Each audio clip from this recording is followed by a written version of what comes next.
ஸ்ரீ அக்னி தேவரே போற்றி போற்றி. சத்குரு அகத்திய மகரிஷிகளின் குரு பூஜையில் ஆற்ற உள்ள பணிகள் குறித்து அக்னி தேவர் வழங்கிய அருள் உரை. ஜோதிஸ்வரூபமான அண்ணாமலையாரின் ஆற்றல்களோடு பூரண கலப்பு கொண்டுள்ள அக்னி தேவர் உரைக்கின்றேன். அக்னி எனப்படுவது யாதெனில் 3 வகை எழுச்சி கொண்ட நிலைகளாகும். 1. எந்த ஒரு அக்னி சுடரும் மேல் நோக்கிய நிலைகளையே ஏற்கும். தீபச் சுடரும் மேல் நோக்கியே ஒளியினை செலுத்திடும்.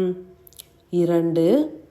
எதனை தன்னுள் ஏற்றாலும் அதனை முழுமையாக எரித்து தன்னுள் ஐக்கியமடையச் செய்துவிடும். 3.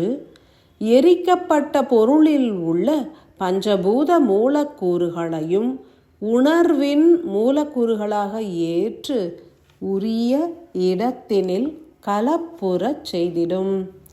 இவை 3ம் அக்னியின் நிலைகளாகும்.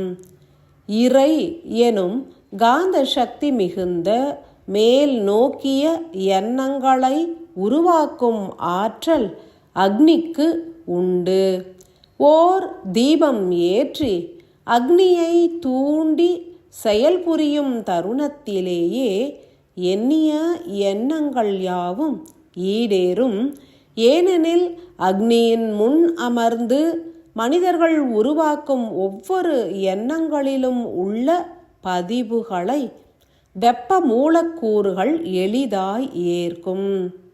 குரல் எழுப்பி மந்திர ஓசைகளையும் எழுப்பி எண்ணங்கள் எனும் பிரார்த்தனைகளை வெளிப்படுத்தினால் அதீதமான வெப்ப மூலக்கூறுகள் வெளிப்பட்டு அக்னி சுடரோடு கலந்து வெப்ப மூலக்கூறுகளாகவே பயணித்து எங்கு செல்ல வேண்டுமோ ஆங்கே சென்றடையும். அதன் பொருட்டே யாகங்கள் ஹோமங்கள் எனும் அக்னி வளர்த்து இறைவனை பிரார்த்திக்கும் முறையினை ரிஷிகுலத்தோர் உருவாக்கியே அருளி உள்ளனர். அக்னி வழிபாடு எனும் ஓர் உன்னத நிலையினை உருவாக்கியே அருளிய அகத்திய மகரிஷிகளின் குரு பூஜை எனும் நிகழ்வில் அக்னி தேவராகிய யாம் எமது நன்றி உணர்வினை வெளிப்படுத்தி யாகங்களின் ஆற்றல்களை பெருக்கி ஒன்றிணைத்து உலகம் உய்வுற வேண்டும் எனும் பிரார்த்தனையினை வெப்ப மூலக்கூறுகளில் ஏற்று அனைத்து தெய்வங்களிடமும் சமர்ப்பிப்போம். குரு பூஜை எனப்படும் ஆத்ம காயத்ரி நோன்பின் நிறைவினை ஏற்போர் யாவரும் ஓர் உன்னத சத்தியத்தினை உணர வேண்டும். எந்த ஒரு நோன்பும் ஓர் காரிய சித்தியினை வேண்டியே ஏற்கப்படும். உலகம் உய்வுற வேண்டும், அனைத்து ஆன்மாக்களும் விடுதலை பெற வேண்டும் எனும் மிக உயரிய காரணத்தினை ஏற்று சித்தியாக்கப்படும் காரியம் என்பது அக்னியின் மூலமே வீரியமாய் ஏற்கப்படும். நீரினை நிலம் விடுத்து புரிகின்ற பிரார்த்தனைகளும் பலனளிக்கும். எனினும் மிக வீரியமான பிரார்த்தனைகளை அக்னியானது எளிதாய் தம்முள் ஏற்கும். ஒரு மண்டல காலம் பூஜித்தவர்களும் குறுகிய காலமே பூஜித்தவர்களும் அக்னி வளர்த்து ஆகுதி அளித்து விட்டால் ஒத்த பலனையே பெற்றிடுவர். நோன்பு ஏற்காது நிலை போரும் உலக நன்மைக்காக நிகழ்த்தப்படும் உன்னத வழிபாட்டில் கலந்து அக்னி எனும் வெப்ப மூலக்கூறுகளின் மூலம் தங்களது பிரார்த்தனைகளை செலுத்திட பெரும் பலன் கிட்டும். உலகின் பல்வேறு பகுதிகளில் நிகழ்த்தப்பட உள்ள அகத்தியர் குரு பூஜை எனும் அக்னி வழிபாட்டில் யாம் பூரணமாய் கலப்புறுவோம். அண்ணாமலையாரின் ஒளி சக்தி மிகுந்த ஜோதியோடு கலப்புற்றுள்ள யாம் இப்பூமியில் எங்கு அக்னி வளர்க்கப்படுகின்றதோ ஆங்கே நிலை நின்று அனைவரது பிரார்த்தனைகளையும் ஏற்று அண்ணாமலையாரிடம் சமர்ப்பித்து பின்னர் உரிய தெய்வங்களிடமும் சமர்ப்பிப்போம். எவ்விதம் என்றறிக. கலியுக எல்லையில் மாத்திரமே அனைத்து மானுடர்களும் அக்னி வளர்த்து யாகங்களை ஏற்கும் பாகிய நிலை இறைவனால் அருளப்பட்டுள்ளது. எனில் அக்னி வளர்த்து எரிபொருள் எனும் நெய் வார்த்து ஆத்ம காயத்ரி மந்திரம் உரைக்கையில் எம்மோடு இணைந்து 18 உயரிய தேவர்கள் ஆங்கே பிரசன்னமாய் எழுந்தருள்வர். ஒவ்வொருவர் இல்லங்களிலும் நடைபெறும் உலகம் உய்வுறும் யாகத்தினை யாம் முன்னின்று ஏற்றிடுவோம். எமது இருப்பு நிலையினை அக்னியின் மூலம் அனைவருமே உணரலாம். ஆகிருதி எனப்படும் அன்னமானது அதீத வெப்ப சக்தி கொண்டது, உன்னதமான வெப்ப மூலக்கூறுகளை கொண்டது. அன்னத்தினை அக்னியில் இடுவோர் யாவருமே ஒருமித்த மனநிலையோடு அர்ப்பணித்து செயல்புரிய வேண்டும். உலகம் உய்வுற வேண்டும் எனும் பெரும் பிரார்த்தனை வீரியமானது. எனில் அன்னத்தின் மூலம் அக்னியில் கலப்புறும் பெரும் வெப்ப மூலக்கூறுகளை மாத்திரமே எம்மால் பூரணமாக ஏற்க இயலும். சிறு வெப்ப மூலக்கூறுகளை எமது வீரிய ஆற்றல் பூரணமாக ஏற்று பயணிக்க இயலாது. எந்த ஒரு மானுடரும் அக்னி வளர்த்து ஆகிருதிகளை அழித்திடலாம்.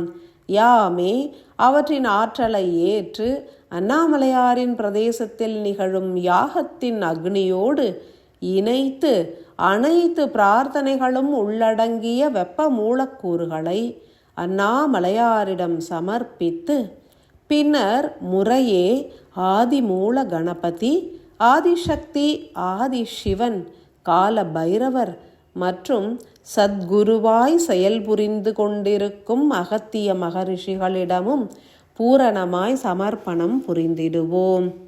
கார்த்திகையின் கார்த்திகை எனப்படும் தீப திருவிழாவின் தருணத்தில் யாம் பூமியினை அடைந்து ஜோதியோடு பூரண கலப்பு கொண்டு செயல்புரிகின்றோம்.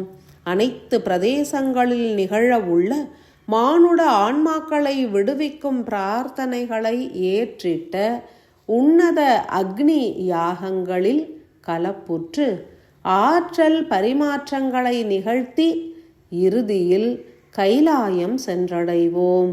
அகத்தியர் குரு பூஜை எனப்படும் யாக நிகழ்வுகளை அக்னியின் மூலம் ஏற்போர் யாவருமே தங்களது உயிர் சக்தி எனும் பிராண சக்தி பெருகுவதனை உணர்வர்.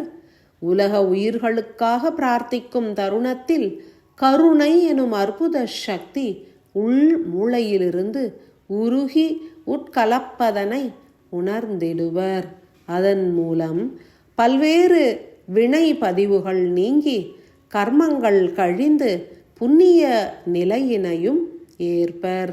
மேலும் இல்லம் முழுவதும் அதீத வெப்பம் பெருகுவதால் இறைவனின் ஒளி சக்தி என்பது ஈர்க்கப்பட்டு இல்லமானது உயரிய காந்த சக்தியினால் நிறைந்து ஓர் அற்புத அலைவரிசையினை உடைய ஆற்றலை வெளிப்படுத்தும். அக்னி வளர்த்து ஆகிருதிகளை சமர்ப்பித்த பின்னர் ஆழமாய் எமது இருப்பு நிலையினை அனைவரும் உணரலாம். எமது ஆசிகளையும் ஆற்றல்களையும் பூரணமாய் பொழிந்த பின்னரே யாம் அண்ணாமலையினை சென்றடைவோம். எமது ஆற்றல்கள் நாளைய விடியல் முதல் இவ்வுலகம் முழுவதும் பரவி செயலாற்றும். 18 தேவர்களும் எமக்கு பூரண ஆற்றலை வழங்கி இப்பூமி முழுவதும் பரவி செயலாற்றி ஒத்த எண்ணங்களை உடைய பிரார்த்தனைகளை ஏற்றிட உதவிடுவர். எனில் அவர்களது ஆசிகளையும் அனைவரும் பெற்றிடலாம். சிறு அக்னி வளர்த்து பிரார்த்தனைகளை செலுத்துவதன் மூலமே நோன்பு என்பது பூரணத்துவம் அடையும், முழு பலனும் கிட்டும். சிறு அக்னி வளர்த்து பூஜிப்பவர்கள் யாவரும் மூல யாகத்தின் பூரண பலனையே பெற்றிடுவர். பிரளயகால அழிவுகளிலிருந்தும் காக்கப்படுவர். ஓர் உன்னதமான உயரிய பிரார்த்தனையினை உலகம் முழுவதும் இருந்து யாம் ஏற்க உள்ள நிலையினை குறித்து பெருமகிழ்ச்சி அடைகின்றோம். காத்திட முனைகின்ற இறைவனின் ஆற்றலை அனைவரும் பூரணமாய் உணர்ந்து ஏற்க கடவது. தேவர்களின் பூரண ஆசிகள். அன்பாலயம் அன்பாலயம் அன்பாலயம் அன்பாலயம்.